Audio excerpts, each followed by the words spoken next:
पैर पकड़ लो, आपका कल्याणी कल्याणी में आपको दोनों हाथों से लिख के दे देता हूं, एक हाथ से नहीं, दोनों हाथों से लिख के दे देता हूं। लेकिन सच्चे मत। परसों कार्यक्रम चल रहा था, 4 बजे फोन किया हमने, पंडित जी ठीक ठाक है, सब बढ़िया, बोले सब ठीक चल रहा है।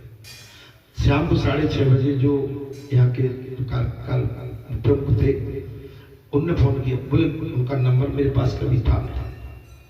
बोले महाराज जी राम राम। नहीं राम राम भैया, कौन बोल रहे? बोले अमुक बोल। अरे बोले बोलो भैया।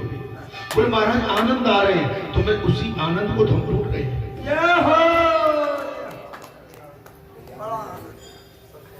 तुम्हें आनंद आ रहे हैं तो हमें घर बैठे यहां आनंद आ रहा है। हमने कहा हम कहीं भी रहे, अरे हम 7 समुद्र पार भी रहे, लेकिन मन तो लटका है।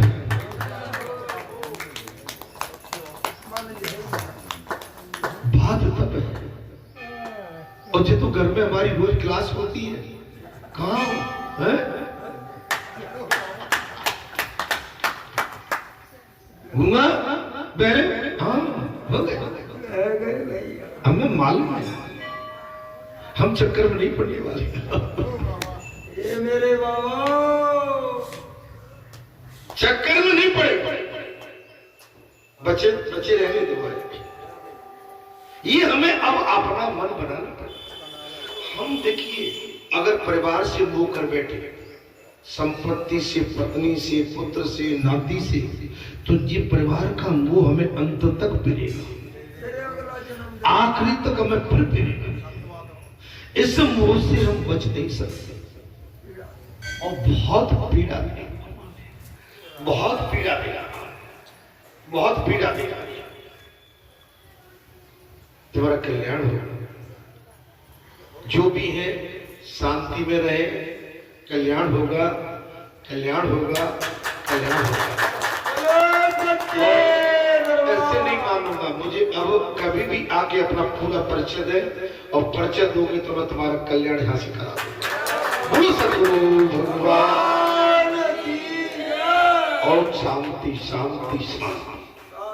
और इस परिवार का भी कल्याण होने दो, परिवार दुखी है ये बहुत ज्यादा। इसलिए हे देव, मैं आपसे अनुरोध करता हूं, इस परिवार का पीछा छोड़ के तुम अपने आगे का मार्ग मुझे बताओगे तो मैं तुम्हारा यहाँ से कल्याण करा दूंगा। प्रभु ने साफ कह दिया, मैं तेरे पीछे हूँ। बोल मैं तेरे पीछे, जो मेरे पीछे रहता है, बोले मैं उसका पीछा करता हूं, मैं भी उसी का पीछा करता ही रहता, मैं छोड़ता नहीं। मैं तेरी रक्षा करूंगा, गारंटी देता हूं। राज्य कर, कुछ भी कर, तुझे देख क्या कहता कि ये भगवान, ये भगवान कह रहे किससे? ध्रुव जी से। बेटा ध्रुव, तू चिंता मत कर, पूर्व जन्म में तेरी आसक्ति राजा बनने की थी, मैं इस जन्म में तुम्हें राजा बना हुआ देखना चाहता हूं। बोले मैं फंस जाऊंगा, बोले मैं चिंता मत कर, मेरे होती है फंसेगा, मैं तेरी रक्षा करूंगा। जो मेरा पीछा करते घूमते हैं, मैं भी उनके पीछे लग जाता हूं। छोटे बच्चों को चाहिए, आनंद न होता तो, किंतु माता पिता को तो उसका श्रृंगार करने में आनंद ही मिलता है।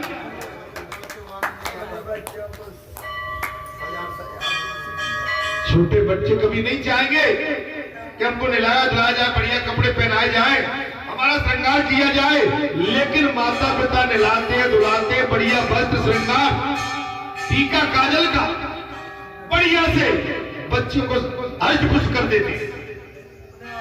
मैं जगत को ये दिखाना चाहता हूं, भगवान ने कहा बेटा ध्रुव, मैं जगत को ये दिखाना चाहता हूं, जो व्यक्ति मेरा हो जाता है उसे लौकिक और अलौकिक दोनों प्रकार के आनंद में प्रदान कर देता है। लौकिक और अलौकिक, यहां भी समझ में आ रही है? आज मुझे नहीं कहना चाहिए, जी हमारे साथ भी हुआ था, हम कहते हनुमान हो तुम, हमारा तुम्हारा भाई तुम कठिन हो, हम तो बहुत ही नीचे के स्तर के मनुष्य, आप तो हनुमान हो, आपकी पूजा हमसे न बन पाएगी। जी हमारी 3-4 साल चली ऊपर नीचे लड़ाई, अंत में हमने कहा भैया अब तो जब तो फिर उनका कहीं ये नहीं मानेगा, हम ऐसे कहते हैं कि भाई फिर तो वो जानती आना पड़ा। प्रभु आपकी मर्यादा बड़ी कठिन है। इधर तक ही महाराज कहां चले गए? आपकी मर्यादा बड़ी कठिन है। आप ब्रह्मचारी, हम गृहस्थ हैं, और गृहस्थ होकर हम ब्रह्मचारी की इसका पालन तो नहीं कर पाते। बोले भाई मैंने गारंटी दी है तुम्हें करने की जरूरत नहीं। भाई मैं तो तुम्हें केवल निमित्त कर रहा हूं। एक कहते हैं ना कि भैया हमने एक ऐसा कोई बिठा दिया है, हमें इनके माध्यम से अपने काम का जो है संदेश दिलवाना। इतनी सी बात। ध्रुव जी के साथ इससे भी अधिक चल रहा। ध्रुव जी बेचारे विचलित है। भगवान ने कहा चिंता मत, मैं उसे लौकिक एवं अलौकिक दोनों प्रकार के आनंद प्रदान करना चाहता हूं और संसार को जो बताना चाहता हूं। मैं जिसका कल्याण और जिसके पीछे लग जाता हूं, मैं पूरे संसार को फिर उसके पीछे नहीं लगा देता।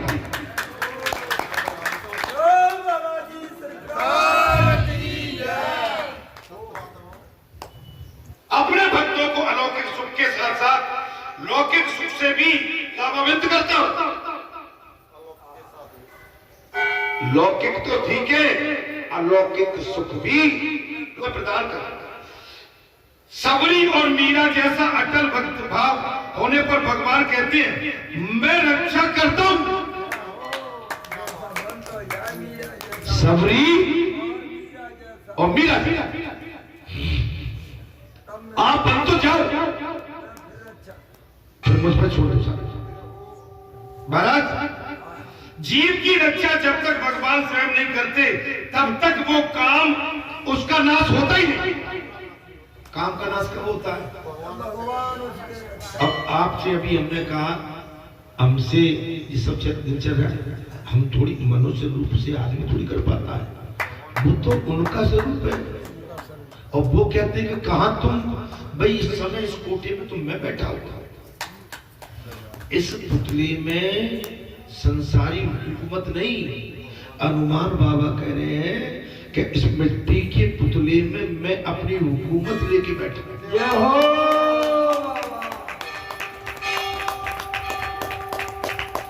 अब संसार और संसारियों तुम्हारी बात सुनूंगा तो मैं ठीक, समझूंगा तो ठीक, लेकिन मुझे उचित लगेगा मैं बाप वही करूंगा।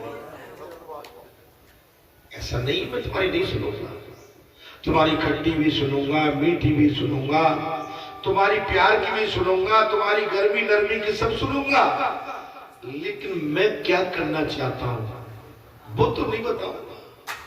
वो तो तुम खुद समझ जाओगे कि जब तुम्हारे सामने, हमारे सामने, किसके सामने जब कोई बात आती है तो जान जाते कि भाई आगे क्या हो रहा है मुझे खुद नहीं पता। हाँ, लेकिन मुझसे आज कहा था 2 दिन से कहना, मैंने कहा नहीं बाबा कहने का लाभ नहीं है, अब तो शांति से जीवन। क्या कहा मैंने? क्या कहा? अब यह हो गया संसार में कहना ठीक नहीं है। अब तो जो भी हो सामने की बात हो तो ठीक रहती है भाई, क्योंकि सामने चीज आ जाएगी तब आदमी सावधान होता है। क्या होता है? सावधान कब होता है? जब सामने बात खड़ी हो गई तो एक नहीं अनेक सावधान हो जाते हैं। क्या हो जाते? मैं झूठ तो नहीं बोल रहा हूं, मेरे कहने से भी क्या लाभ? महाराज अब तो बस जो भी है आपको परपक्व है, जो भी निर्णय ले हुए, अब मुझे पता नहीं आपका निर्णय क्या हो सकता है। ठीक है? सियापति राम महाराज जय राखे रघुवीर थे उबरे दिन कहूं काल बोले रामचंद्र जी ने जिनकी रक्षा की है वे कभी कामंद नहीं हुए। ये समय का प्रसंग है, ये कामदेव ने चढ़ाई की। राम जी ने जिसकी रक्षा की है कोई उस काल में वो संसार की वासनाओं में कभी नहीं पड़े। बचे रहे फंसे। महाराज ये फूल चुनने के लिए आए हुए राज सेवक ने ध्रुव को देखा तो उससे राजा से ध्रुव ने आगमन का समाचार दिया। पिछले मंगलवार को मैं पूरी कथा ढंग से नहीं कह पाया था, इसलिए मैंने वही दृष्टांत उठा के पूरी कथा कहने का प्रयास किया। दोबारा हो गए बाबा। मैं ठीक बोल रहा हूँ कि नहीं बोल रहा हूँ? ये कथा हो। क्योंकि पिछले मंगल को मैं कथा चूंकि विश्राम दे दिया था बीच में और विश्राम के बाद उठाई तो फिर मैं कथा चूंकि उस जगह चली गई, मैं फिर आगे बोल नहीं पाई। अनुष्ठान में बैठे हुए उत्तान पाद राजा दौड़ पड़े।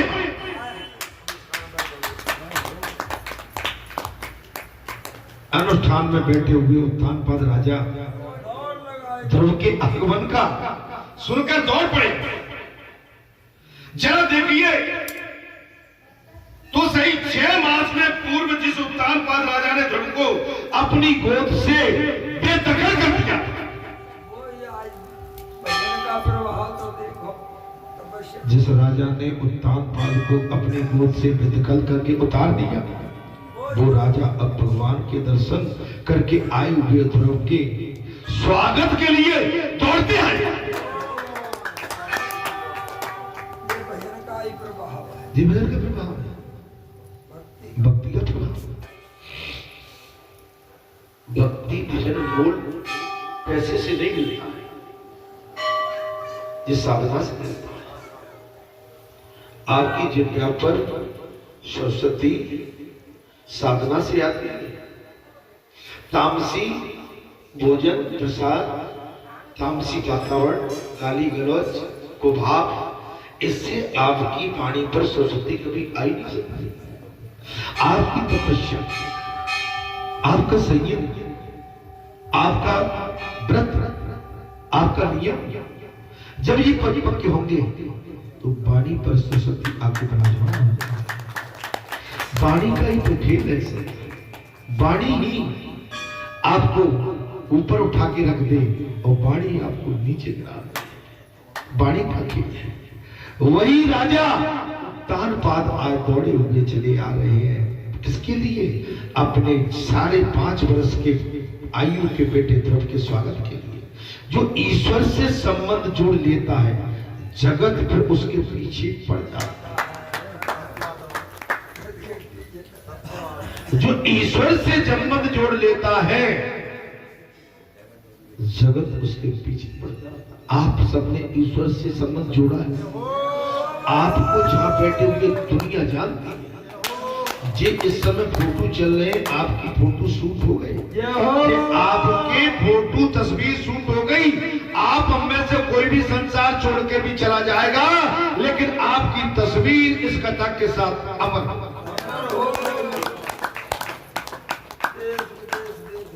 देश विदेश देख रहे हैं मेरे बाबा।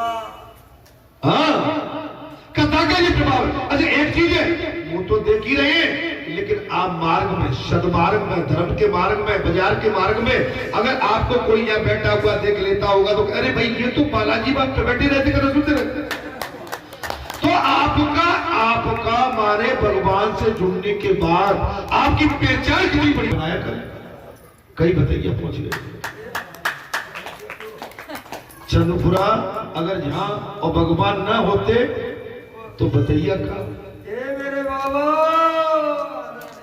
आपकी हमारी बहन बेटियों की शादी, बच्चों की शादी होती है या जितने भी हम संबंध बना के रखे हैं, ये एक बार को आपके किसी में और काम में न जाए लेकिन बाद ये पूरा पंडाल, ये धर्म पंडाल आपके घर पहुंच जाता है। नहीं पहचान बनी कि नहीं? और इसमें जो कहोगे कि मेरे यहाँ आ गए, ये तो बालाजी की दया है कि आपके यहाँ ये भक्त मंडली पहुंच रही।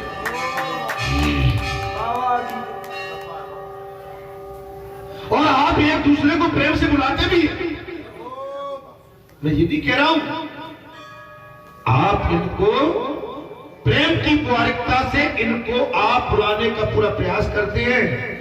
अरे कल तो चांद लग गए होंगे। जय हो जी हमारे पुजारी जी।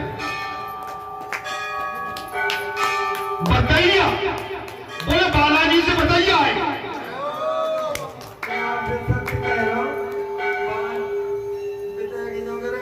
भैया बालाजी बात कर रहे हैं।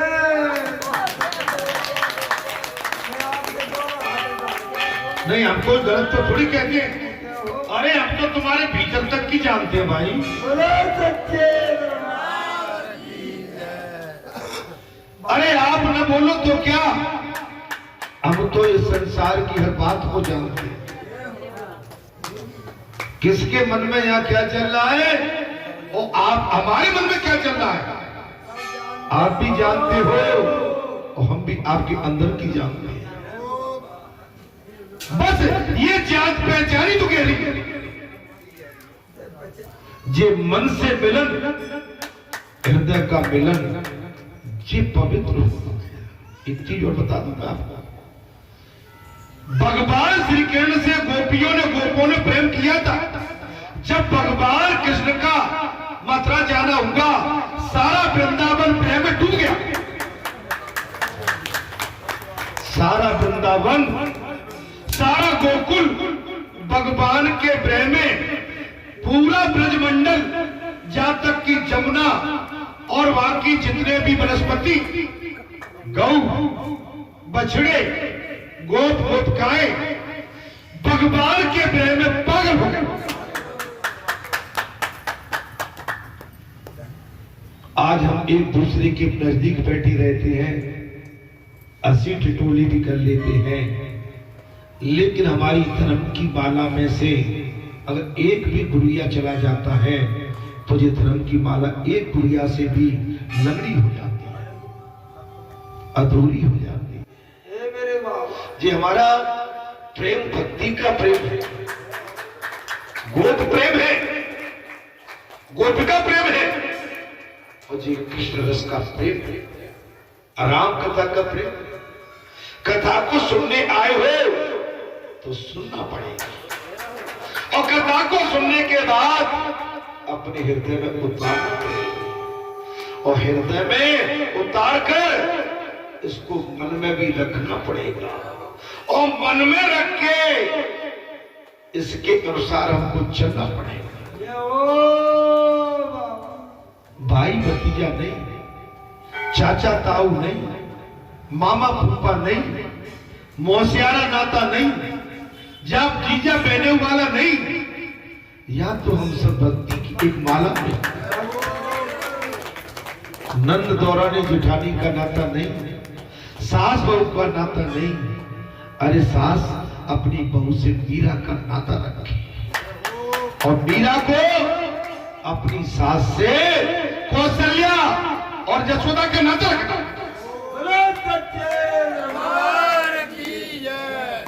ताली दोनों हाथों से बजती है भाई। महाराज ताली दोनों हाथ, कथा के बगैर मन नहीं लगता, भगवान के भक्तों के दर्शन के बगैर अच्छा नहीं लगता, आपके सत्संग के बगैर अच्छा नहीं लगता। सत्संग के बाद में जीवन अधूरा है, जीवन खो गया। कहां गए प्रभु? आपकी कथा में जब आनंद आ रहा था, हम तो सुध-बुध खो गए। आपकी कथा के आनंद में जब हम सरोवर थे, डूबे थे, हम तो अपना सर्वस्व खो बैठे। कथा में आनंद तब आता है।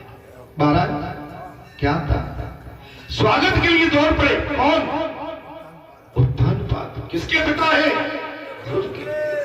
दौड़ पड़ो।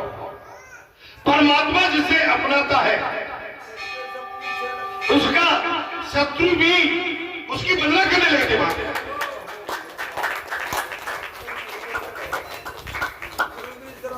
शरण कर दी।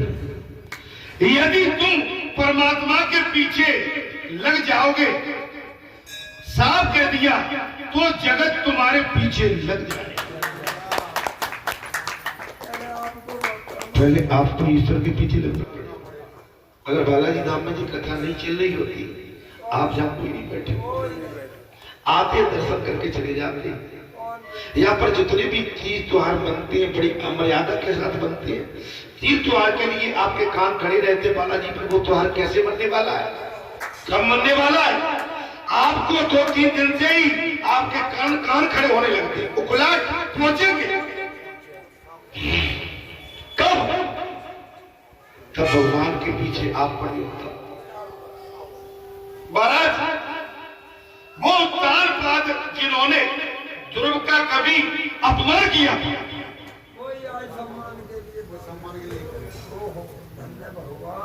वो उत्तान पाद, जिस उत्तान पाद ने अपने पुत्र ध्रुव का अपमान किया था,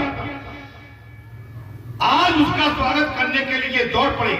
वे सोचते हैं कि मेरे 5 वर्ष के बालक ने भगवान का दर्शन कर लिया।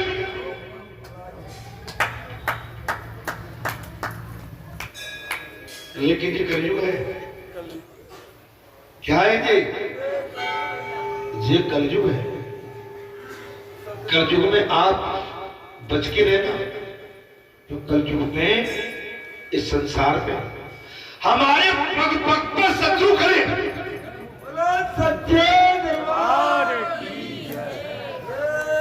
आपको कोई भी हंसता खेलता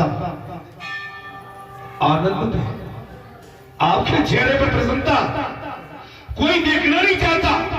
आज भी इस कलयुग की वो लीला है कि भरी भराई संसार में भी आग डाल देता है। आग तो लगा दी, लेकिन आग बुझेगी कैसे? महाराज आग तो आपने अपने घर में लगा ली, लेकिन ये आग को बुझाने वाला हमको जब लगाई है तो बुझाने की सामर्थ्य है, और वो सामर्थ्य केवल कलयुग में भगवान में है।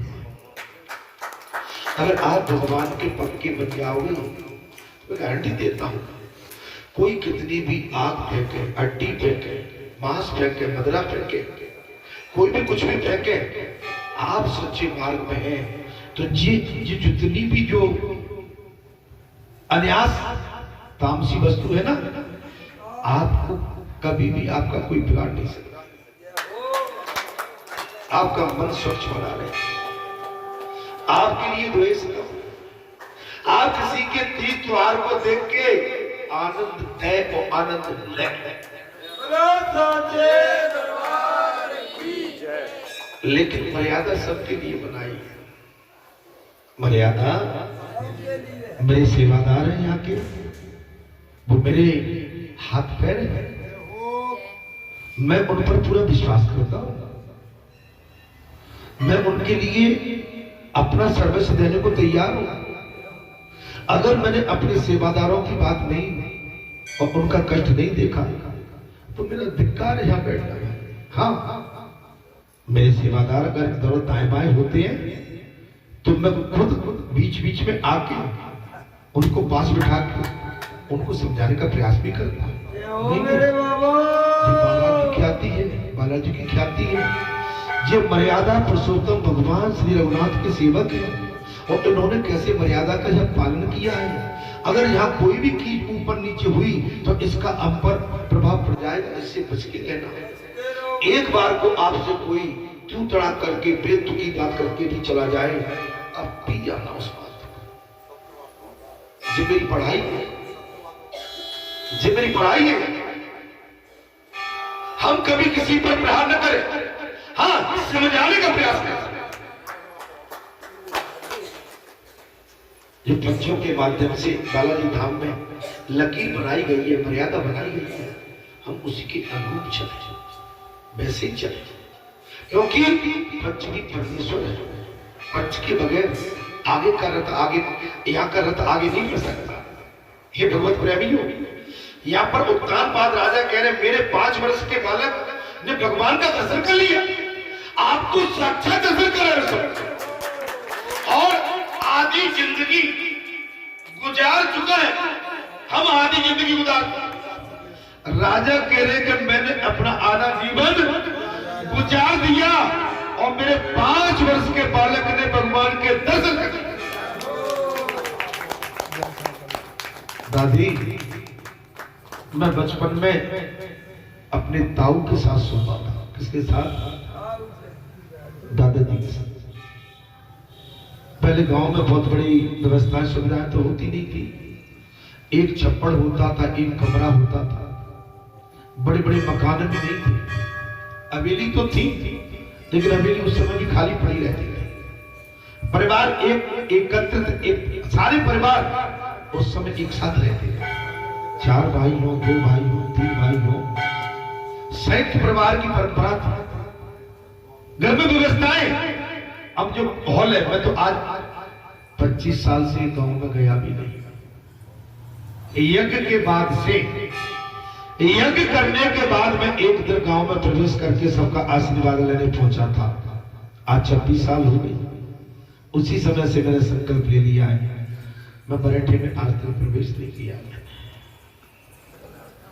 जिस बरेठे में मेरा जन्म हुआ, जिस बरेठे में जहां मेरा जन्म हुआ, जिस कोठरी में, जिस तिवारी में, जिस मढ़ा में मेरा नरा गड़ा होगा, जहां मेरा बालपन निकला, जिन गलियों में मैं घूमा, जिन छतों पर मैंने कभी जाके रात्रि का विश्राम किया हुआ, गर्मी में छतों पे सो जाते थे, वो सब वह याद आती है। दादाजी के साथ सोता था। मुझे 3 संत, मेरी आयु होगी लगभग 7.5-8 वर्ष की आयु होगी, 9 वर्ष की भी हो सकती है। 3 संत जिस हॉल में कचहरी बोलते थे उसमें सोते थे। मुझे 3 संत दिखे, एक मोटे थे और 2 दुबले पतले से, और बड़ी बड़ी कारी दाढ़ी और लाल वस्त्र, और मुझे तीनों संत को कमरे से जो बुलाते, और मुझे दिल में भी, रात की बात छोड़ी, दिल में भी उस समय क्या करते थे माताएं, बाबा आ जाएंगे पकड़ के झोली में धर के। मैं ये समझता था कि जी बाबा इसमें बैठ गए हैं। मुझे दादी अम्मा क्या करती है ना कि जी बाबा ले जाएंगे, जी मुझे लेने आए, और मैं जब भी आता था मुझे बुलाओ। बोलो सच्चे दरबार। जैसे गर्मी में तो बाहर सोते थे, सर्दी में तो रजाई बजाई उस समय चलती थी। आपको मार्केट की रजाई बनती थी, देखते अच्छा हमारी नजर वही रहती, हमें बुलाते थे, अपट सीना पिट के जाते।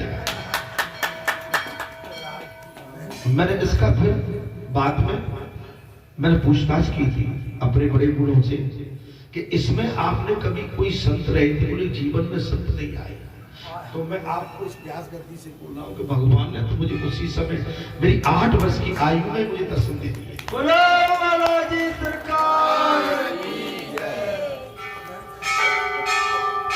और एक नहीं, ब्रह्मा विष्णु महेश तीनों के स्वरूप के दर्शन है मेरे पास। मैं कोई झूठ नहीं बोलता हूं कभी, इतिहास इसका साक्षी है। इसलिए हम कभी कभी जब अपने रूप में आते हैं तो मैंने कहा ना मैं योग बैठा हुआ है, मैं ये भी कह देता हूं तुम जिसके दर्शन करने आए हो मैं वही हूं, और तुम जिसका दर्शन करना चाहते हो तो वही है। और वैसे तो मैं हनुमान हूं, बालाजी। और समझ लेना जहां तक भी काल होगा मैं कालों का भी काल महाकाल हूं। कोई झूठ नहीं बोल सकता है। जिस दिन झूठ बोलेगा उसके पंख पखेरु उठ जाएंगे।